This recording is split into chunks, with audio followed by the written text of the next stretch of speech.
મહિનાની આમ 11 જ ગણાય અને આમ ગણો તો આહારની દશમ જ ગણાય છે. મહિના 12 જ આવે. 12 બીજનો ધણી કહેવાય, 13 બીજનો ધણી કોઈથી કહેવાનો નથી. એટલે આ 12 મહિના જ ગણાય આપણે હિસાબે, તો મારા હિસાબે. આ તો બ્રાહ્મણો એક તિથિ કાપે ને મહિનો વધારે 3 વર્ષે. બાકી આ આહાર મહિનાની દશમ ગણાય મારા હિસાબે. આ તો દુનિયાની દ્રષ્ટિએ 13 મહિના ગણાય, માણસો ગણાય છે, પણ હું નથી ગણતો કે 13 મહિના કોઈથી થતા નથી.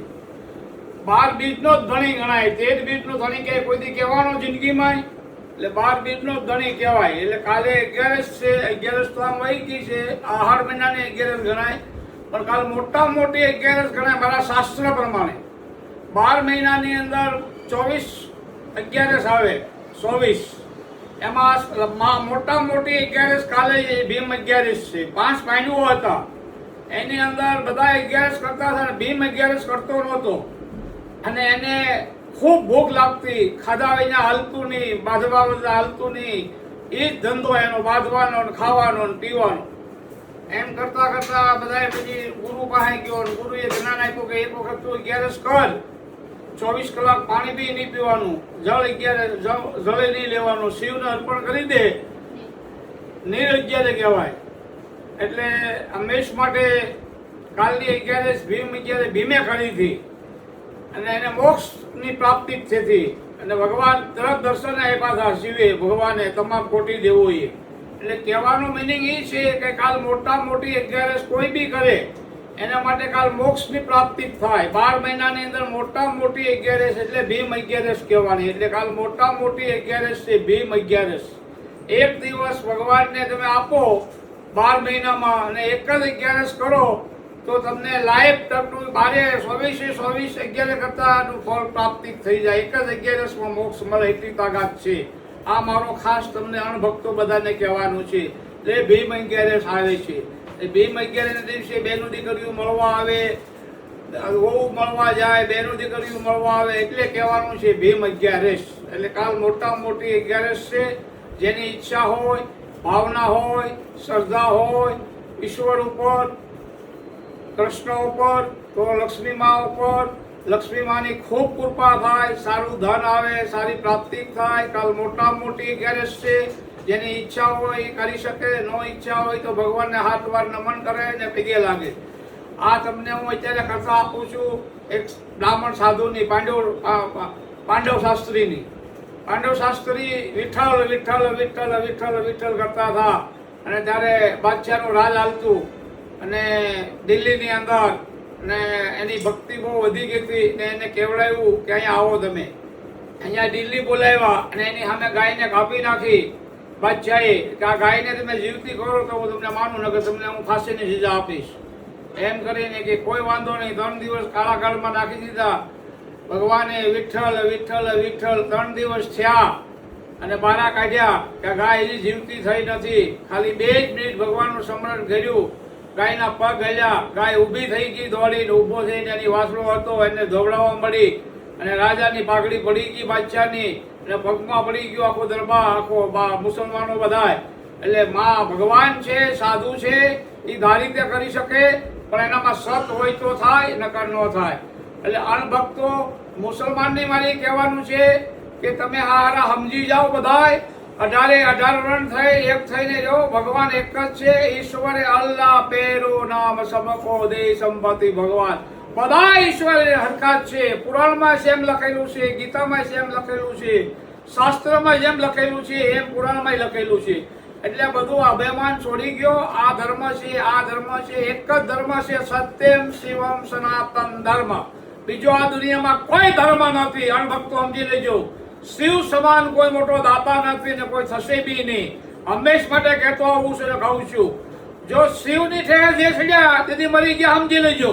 હજી હનુમાનની ઠેર સડજો, પણ શિવની ઠેર કોઈ અપમાન કર્યું તેથી તમારા આખા કુટુંબની પથારી ભરી જવાની છે. સમજી લેજો અણભક્તો. આ તમને અત્યારની અંદર હું કથા આપી રહ્યો છું રામ, સીતા, લક્ષ્મણ ને હનુમાનની.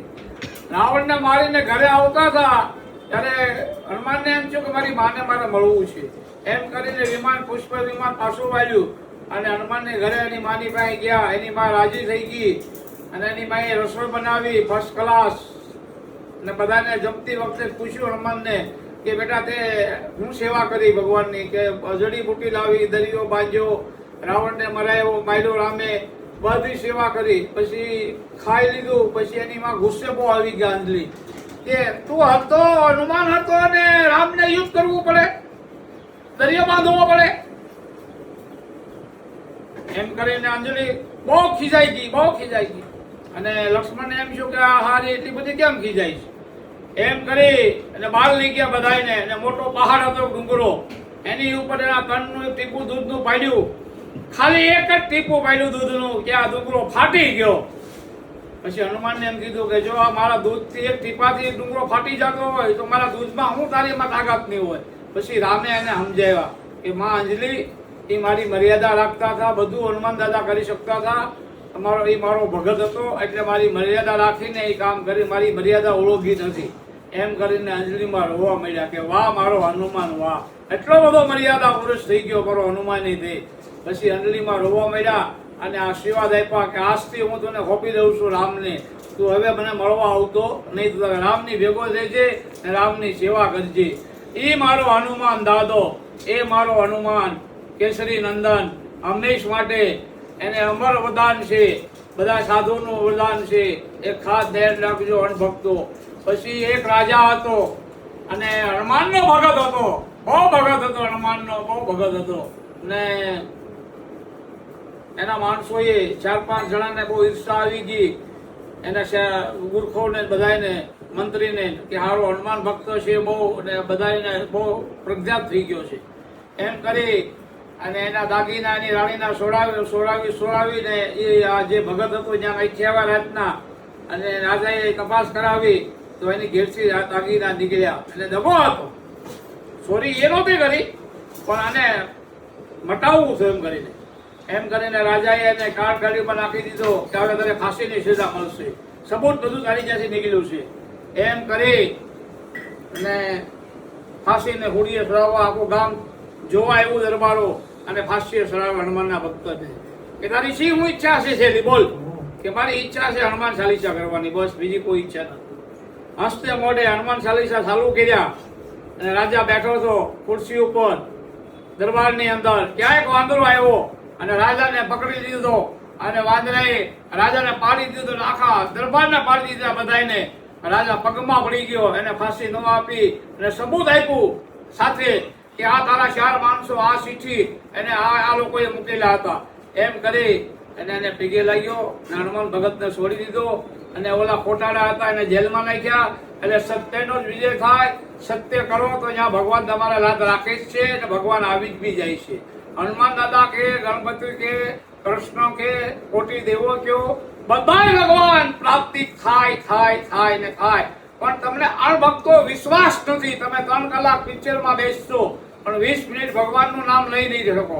એ મારું તમને કહેવાનું છે. ભગવાનને અગરબત્તી દીવાબત્તીની જરૂર નથી, તમે ખેતર ખેડતા જતા હો, ઓમ નમઃ શિવાય, ઓમ રામ નામ, ઓમ ભગવતી, હરે વિઠ્ઠલ, હરે રામ, હરે કૃષ્ણ, હરે મુરારી, હે નાથ નારાયણ વાસુદેવાય, શ્રી કૃષ્ણમ શરણમ મમ, શ્રી કૃષ્ણમ શરણમ મમ.